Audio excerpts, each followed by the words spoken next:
Hello everyone, स्वागत है आपका इस चैनल पे। मेरा नाम है निखिल झा। आज आपको मैं बताऊंगा फ्रैक्शन के बारे में, जिसको हम हिंदी में भिन्न कहते हैं। देखो, फ्रैक्शन से रिलेटेड बहुत सारे बच्चों को डाउट रहते हैं और इसके अंदर मैं आपको क्या क्या चीज़ें सिखाऊंगा पहले उसको बता देता हूँ। मैं आपको सिखाऊंगा इसके अंदर ऐड, मल्टीप्लाई, डिवाइड एंड इसके अंदर मैं आपको सिखाऊंगा सब्ट्रैक्ट। और फ्रैक्शन में देखो ये वाली साइन जो होते हैं वो ज़्यादा इंपॉर्टेंट है। क्वेश्चन आता है जैसे कि एसएससी में भी आता है और बेसिक है बिल्कुल। ये पूछते हैं कि जैसे कि यहाँ पे लिख देंगे 2/3, 7/4। अब इन दोनों में से बड़ी संख्या बताओ कौन सी है, इन दोनों में से छोटी संख्या बताओ कौन सी है। तो इस टाइप के जो भी डाउट्स हैं, जो भी बेसिक है, उसका आज मैं आपको क्लियर कर दूंगा बिल्कुल। ठीक है, तो एक एक करके सभी टॉपिक्स की मैं बात करता हूँ। तो वीडियो को एंड तक जरूर देखना, कंप्लीट सारे टॉपिक को जरूर देखना, क्योंकि हर एक के ऊपर मैं 2 से 3 सवाल कराऊंगा और आपका कॉन्सेप्ट बिल्कुल क्लियर हो जाएगा। ठीक है, चलिए स्टार्ट करते हैं बिना किसी देरी के। मैं बात कर लेता हूँ फ्रैक्शन। फ्रैक्शन किसे कहते हैं? जो भी संख्या बटे की फॉर्म में लिखा जाए, मतलब कि a/b की फॉर्म में लिखा जाए। जैसे कि 2/3, 2/7, 1/4, 5/11, इस तरीके की संख्या को हम कहते हैं फ्रैक्शन। अब यहाँ पे 2 संख्याएं हैं, ऊपर भी एक संख्या है, नीचे भी एक संख्या है। इसको क्या बोलेंगे? देखो, ऊपर जो संख्या होता है उसको हम कहते हैं न्यूमिनेटर और नीचे वाले को हम कहते हैं डिनोमिनेटर। और हिंदी में क्या कहेंगे इसको हिंदी में कहेंगे अंश और नीचे वाले को कहेंगे हम हर। ठीक है, उम्मीद करता हूँ ये डेफिनेशन आपको समझ में आई होगी। क्या लिखेंगे डेफिनेशन में? These are those number which is written in the form of a/b या फिर py क्यों कर सकते हो। ठीक है, एंड ऊपर वाली संख्या को जो अपर नंबर इज कॉल्ड अंश, मतलब हिंदी में अंश, और इंग्लिश में न्यूमिनेटर, एंड इंग्लिश में क्या कहेंगे इसको? डिनोमिनेटर, नीचे वाली संख्या को, और हिंदी में कहेंगे इसको हर। ठीक है, उम्मीद करता हूँ आपको इतनी चीज़ें समझ में आई होगी। अब देखो, मैं इसकी बात करता हूँ टाइप्स की। इसमें 2 टाइप्स के आपको ये दिखाई को पड़ते हैं। पहला आपको मिलता है प्रॉपर और एक आपको मिलता है इम्प्रॉपर। इम्प्रॉपर को हम दूसरा नाम क्या देते हैं? Mixed fraction. मिक्स्ड फ्रैक्शन का मतलब क्या होता है? वो फ्रैक्शन प्योर फ्रैक्शन नहीं है, वो मिक्स्ड है। अब कैसे है मैं आपको बता देता हूँ। जैसे कि मैंने लिखा 2/3, क्या 3 जो है 2 को डिवाइड कर देगा? ऊपर संख्या छोटी है तो ये हमारा हो गया प्रॉपर फ्रैक्शन। समझ में आया? प्रॉपर फ्रैक्शन में क्या होता है? जो संख्या ऊपर रहेगी वो हमेशा छोटी रहेगी। अब जैसे कि ये संख्या आ गई, मैंने लिख दिया 7/3। अब ये संख्या बड़ी है तो इसको हम क्या करेंगे? डिवाइड करेंगे। 7, 3 2 जा 6। अब यहाँ पे हमारा बच गया 1।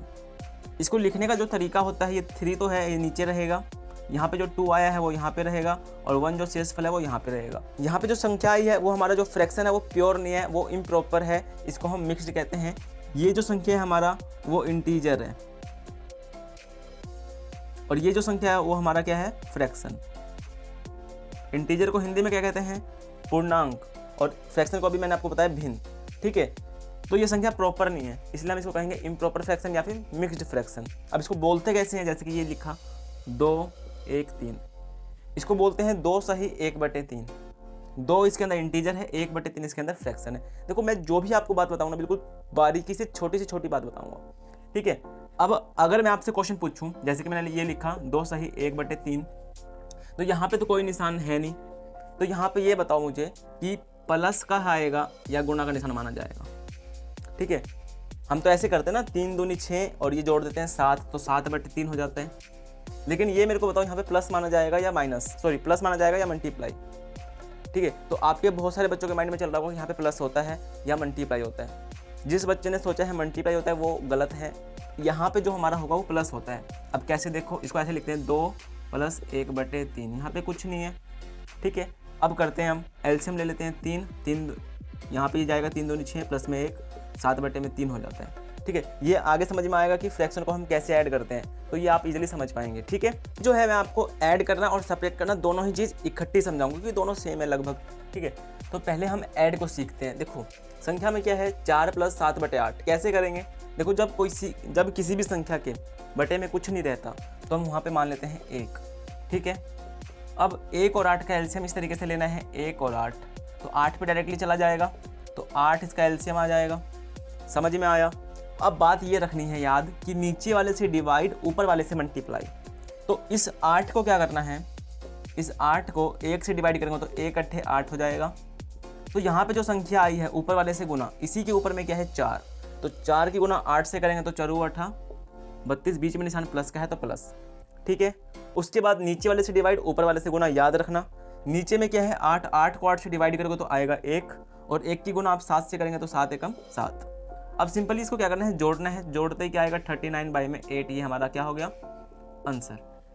ठीक है, उम्मीद करता हूँ समझ में आया। उसके बाद आप नेक्स्ट देखते हैं। सेम इसी तरीके से हम एलसीएम लेंगे नीचे वाले का 5 और 7 का, 5 का और 7 का। तो 5 पे डायरेक्ट चला गया, 5 एकम 5, 7 पे डायरेक्ट चला गया।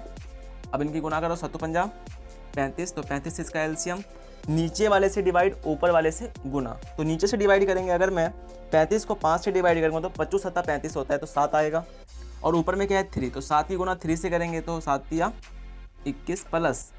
अब इस 7 की डिवाइड 35 से करते हैं। देखो 35 डिवाइड में 7, तो 7 पंजे 35, जो यहाँ पे आया उसकी गुना इसके ऊपर में क्या है 2, तो 5 दूनी 10।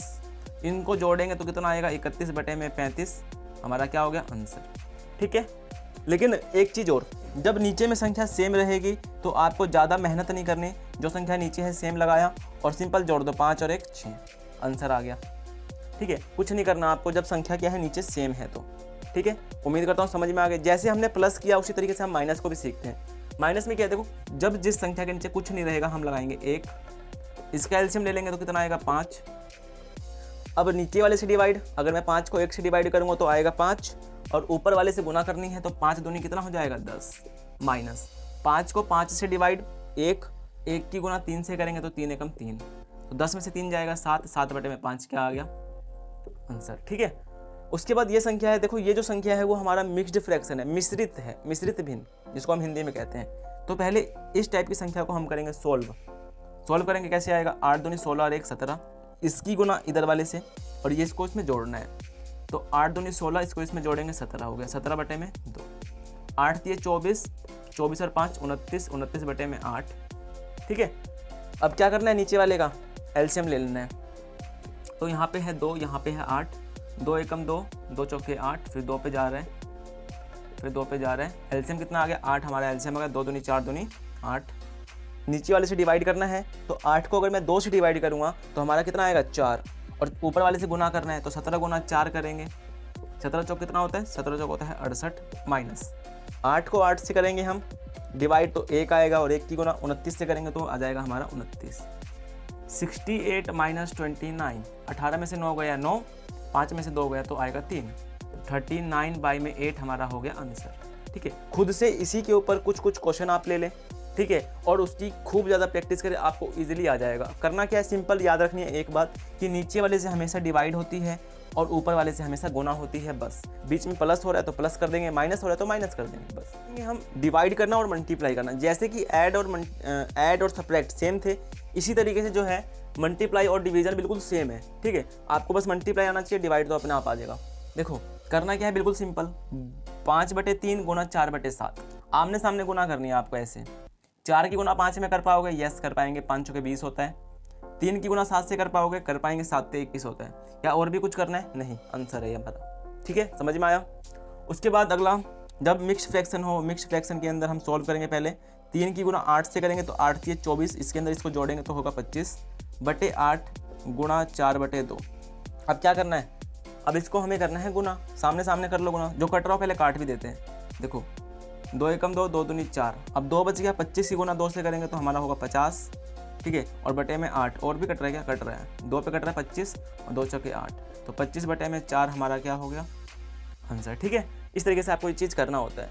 उसके बाद बात करते हैं डिवाइड की। डिवाइड में क्या करना है, 7/12 को एज इट इज़ लिख देना है। ठीक है, इस 2 के नीचे कुछ नहीं है, मैंने बताया था जब किसी संख्या के नीचे कुछ नहीं होता और फ्रैक्शन में होता है तो हम उसके नीचे 1 लगा लेते हैं। तो 7/12 को लिख लिया, डिवाइड की जगह पे हम करेंगे मल्टीप्लाई और इस संख्या को देंगे पलट। 2/1 था तो इसको हमने कर दिया 1/2। अब जैसे हमने गुना किया सेम इसी तरीके से हमने सामने गुना कर लेंगे, 7 एकम 7, 12 दूनी 24, और ये हमारा हो गया आंसर। ठीक है, इस तरीके से इसमें क्या करेंगे, 2 है इसके नीचे कुछ नहीं है, 1 लगा देंगे, 2/1 हो गया। डिवाइड को हम मल्टीप्लाई में बदल देंगे। याद रखना कि इसको मत पलट देना, जो डिवाइड के बाद है ना वो पलटी खाता है। ठीक है, तो ये हो गया 9/5। गुणा करेंगे, 9 दूनी 18 और 5 हो गया हमारा। उसके बाद इस तरीके से ये है 7/2, मल्टीप्लाई कर देंगे इसको और इसको कर देंगे पलट, हो गया। उसके बाद 2 एकम 2, 2 तिये 6, 3 एकम 3, इससे कट के आंसर आ गया 7। कुछ नहीं, बटे में 1 लगाओ, आंसर निकालो। ठीक है, समझ में आ गया होगा, डिवाइड करना, मल्टीप्लाई करना, ऐड करना, सब्ट्रैक्ट करना, हर एक चीज़ आपको अच्छे से समझ में आ गई। तो संख्या कुछ इस तरीके से आएगी, ये दोनों हमारा फ्रैक्शन है और पूछेगा कंपेयर करो, इन दोनों को बताओ कि कौन सी संख्या बड़ी है और कौन सी संख्या छोटी है। तो कैसे बताओगे? देखो सिंपल सी एक बात आपको याद रखनी है कि जो डिनोमिनेटर में, मतलब कि ये जो संख्या है और ये जो संख्या है, अगर सेम है तो बात हमारी बन जाएगी। ठीक है, अगर सेम है तो बात बन जाएगी और सेम बनाना हमारा काम है। सेम कैसे बनाएंगे? देखो ये 7 है, ये 4 है, दोनों को सेम कैसे बनाएंगे? इसकी गुना इन दोनों से कर दो, तो 2/7 गुना 4/4 कितना आ गया? 4 दूनी 8, 7 चौका 28। इतना समझ में आया? उसके बाद इसकी गुना आप इन दोनों से कर दें 7/7 से, कितना हो गया? 21, 7 21 और 7 चौक 28। अब देखने वाली बात यह है कि दोनों के नीचे 28 हो चुका है, इसके नीचे भी 28 हो चुका है, इसके नीचे भी 28 हो चुका है। अब हमें सिंपल सा क्या करना है, ये कंपेयर करना है कि ऊपर देखना है कि कौन सी संख्या बड़ी है। 8 बड़ा है 21, तो हम कहेंगे 21 बड़ा है, मतलब कि 21 कहाँ से आए? यहाँ से, तो ये हमारा क्या हो जाएगा? बड़ा हो जाएगा। ठीक है, समझ में आया? इसी तरीके से अगले क्वेश्चन पे देखते हैं तो और अच्छे से समझ में आएगा। इस 7 की जो है गुना आप इन दोनों से करें, क्योंकि यहाँ पे सेम नहीं है ना, कर लेते हैं। तो दोनों की गुना अगर मैं 7 से करूँगा तो 7 एकम 7, 7 दूनी 14। उसके बाद इस 2 की गुना इन दोनों से कर दो आप, 6 दूनी 12, 7 दूनी 14। चाहे आप कैसे भी करें गुना, ये तो मैं आपको शॉर्ट ट्रिक, मतलब कि बहुत, जिससे आप बिना सोचे समझे आंख बंद करके कर लेंगे। ठीक है, लेकिन अगर आप ज़्यादा सोचेंगे तो आप इजीली से इनको और छोटा कर सकते हैं। दोनों जगह 14 हो चुका है। अब आपको ये देखना है कि कौन सी संख्या बड़ी है, 7 बड़ा है या 12 बड़ा है। तो हम कहेंगे 12 बड़ा है, और ये 12 कैसे बना है? यहाँ से, तो ये संख्या बड़ी हो जाएगी। ठीक है, इस तरीके से मैंने तीसरा एग्जाम्पल लिया है। यहाँ पे देखो 2/7 है, ये 4/14 है। तो अगर मैं इसको काटता हूँ तो 2 दूनी 4, 2 सत्ते 14, तो ये भी 2/7 हो गया, ये भी 2/7 हो गया। ठीक है, तो दोनों क्या होंगे? बराबर। ठीक है, कहीं आप इसको कह दें कि ये संख्या बड़ी हो जाएगी, ऐसा नहीं होगा। पहले आपको इसको काटना है, डिवाइड करना है। आपको सिंपल से मैंने आपको ये बताया कि जो नीचे संख्या रहेगी ना, उसको आप कर दे सेम। सेम करने के बाद आपको ओनली क्या करना है? ऊपर देखना है, और ऊपर देखने के बाद हमें ये पता चलेगा कि कौन सी संख्या बड़ी है, उसके अकॉर्डिंग हमें साइन लगाना है।